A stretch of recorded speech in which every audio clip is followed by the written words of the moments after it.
First of all, I do want to thank our leadership in the church and even all you saints that have prayed for me over the years. I've been coming to this church almost 18 years.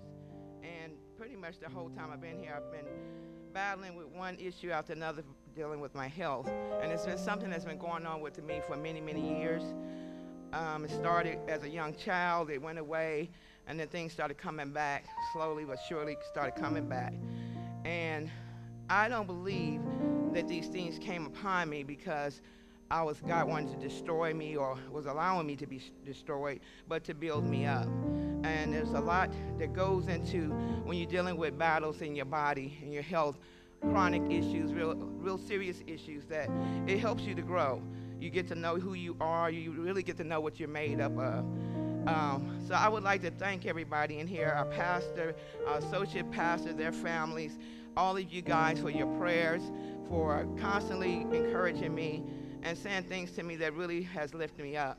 There's a lot of people in here, some very special people in here that I really love, and I know they really love me.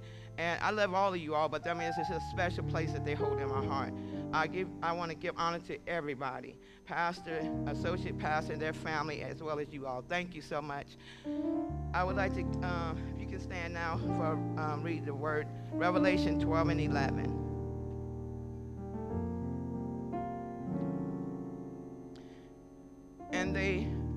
And they overcame him by the blood of the Lamb and by the word of their testimony.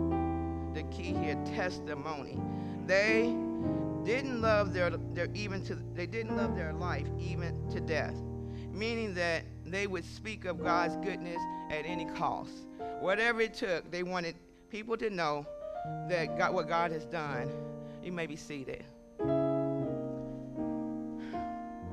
I first of all told you a little bit about getting sick and all. The doctors, of course, believe it goes back to my childhood. I actually was a triplet at birth, but one of the triplets didn't make it. And back in the time when I was born, I won't say the year because then you better figure out how old I am. But back in that time, my fraternal twin brother had an identical twin that didn't make it. But they gave my mother this medicine called DES. Some of the older people in here may understand what that is.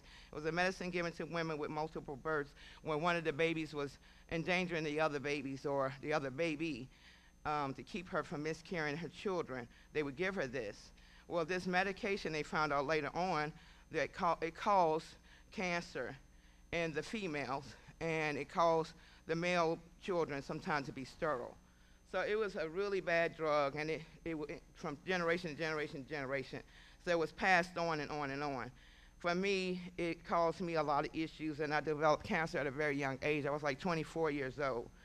I had to have surgery and everything, and from that point led to the point where I'm at today. And I started having issues with my intestines and my stomach, my digestive system. By the way, your digestive system, actually, I was told by my transplant doctors that it is what encompasses your immune system. If you start having problems with your digestive system, then you are going to have some issues with your immune system, which I do suffer with tremendously.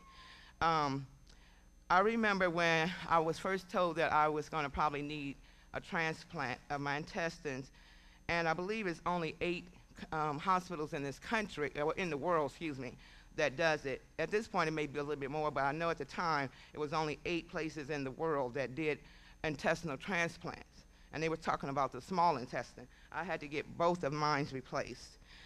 And with that, what was the amazing thing with that was that they said that, you're going to be on the list, so long we'll list you once you're sick enough to need it, but you have to be strong and well enough to get it, which is, to me, was an oxymoron.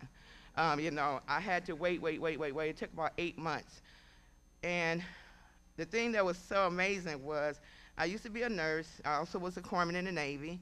And we had to go through a lot of immunizations and things like that to keep us from getting sick while we take care of our patients, which gave me it gave me, I can't think of the word for it, but anyway, it kept me from getting sick. It kept me, protected me. Well, the thing is that I had these antibodies. I had these antibodies in my body, but God is so awesome. He is so awesome. When I went in and they called me, I got called on a Thursday, which was December the 12th. I remember it like yesterday. Excuse me, on a Friday. It was December the 12th of 2014. And we had, it was a Friday. They told me, oh, we listed you today. And I was so excited. They said, well, make sure you do all of your testing that we send you through the mail to get your antibodies done. I said, I sure will. On that Sunday, we was having our choir festival, Christmas choir festival. And in church, I had been texted. They texted my daughter to let her know that for me to contact Georgetown University Hospital, which is in D.C., where I had my transplant. So I called them, and I remember Lori Light was taking pictures of me in the hall. And all of a sudden, as I was saying, oh, Georgetown was calling me, I'm thinking, oh, no, what they going to say?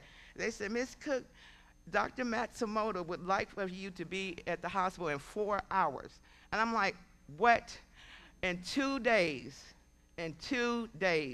God found a perfect match for me. It was a 17-year-old boy. I didn't have any antibodies. When you don't have any antibodies, sometimes it's very difficult to find, because everybody, as we age, we make antibodies to the flu, to chicken pox, to this, to that, the other. Well, he was only 17, so it wasn't rare that he didn't have a lot of antibodies or didn't have any antibodies. But for me, at my age at that time, I had no antibodies anymore. And we all were stunned, so that made me a perfect match. And it is all over the internet and different sites talking about intestinal transplant, that they know of this lady that got her transplant in 2 days, and it has never happened before. It haven't happened since. You know, I have gone through a rejection. I was supposed to be in the hospital for 4 months after the transplant. I was in for 18 days. I was supposed to be in ICU for 6 weeks. I was only in for 10 days. I was supposed to completely, like I said, 4 months being totally in the hospital. I was in the hospital exactly 18 days. God has been so good to me. I mean, I walk around here today, and I know people always tell me, oh, you don't look sick. Yes, I am still battling for my life. I really am. Every day, I battle for my life. And sometimes, people might think I'm being rude. I'm not. I get exposed to anything. If you got viruses, we all carry germs. Unfortunately, I don't have anything to fight back with. So even when people have an allergy, I may step back, I may have a mask on. It's not because I'm being rude, but it's because I want to continue to live to do God's will, what he has for me to do. I think that it's so critical. It is so, so, so important for us to make sure we give our testimony. The other thing, back in November of 2016, I don't remember the exact date, I take one of the medicines, actually 2 of the medicines I take for rejection, to keep me from rejecting my organs, are actually chemotherapy, which can give you chemotherapy for cancer, but it also is a carcinogen. So I take this medicine. It's taking my hair out. I have to wear the wigs because I can't grow hair anymore. I have to take this medicine for the rest of my life unless the Lord heals me before then, where I won't need it, and that's what I've been praying for. And I believe that God can do it. Whether I'm here or not, I believe that God can do it. Just because, even if he doesn't do it while I'm here, I'll be thankful and grateful that he does it, that someone else can experience the luxury of having a transplant without having to take a medication that's so harsh on their body. But anyway, in November, they found out I had cancer in my stomach. And it was they said it was stage 2A, which means that it had really gotten into the tissue of my wall of my stomach, but it had not migrated out yet. Well, that was in November. In April, and all this time from January through August 25th, I had been pretty much in the hospital the whole time, minus a couple of weeks. In April of this year, 2017, they told me I was in remission. They did a scope on me, and they said, well, you're in remission. It hasn't grown, it hasn't moved, it hasn't done anything. So I was really super excited. But it gets better. It gets much better than that. And in June, after I had been in the hospital for a long, long time, they went in because I was having a lot of issues. They didn't know why. I was starting to lose massive weight. I have so many vitamin deficiencies.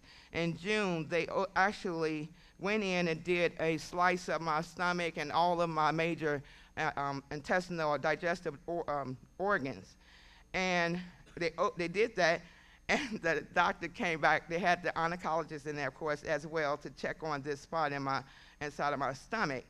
Well, when I was ready to talk and was able to understand what was going on, they came to me and said, Miss Cook, we see no cancer. I'm like, what? They said, you have no cancer in your stomach. God and only God did this. I thank God for doctors. I thank God for nurses. But, you know, y'all just don't understand. To get cancer a second go round and again to be saved and spared of this, I am so grateful. I am so very grateful for that. God has been extremely good to me. If you see me jumping around and sitting down, jumping around, sitting down, I'm going to keep doing it until I pass out.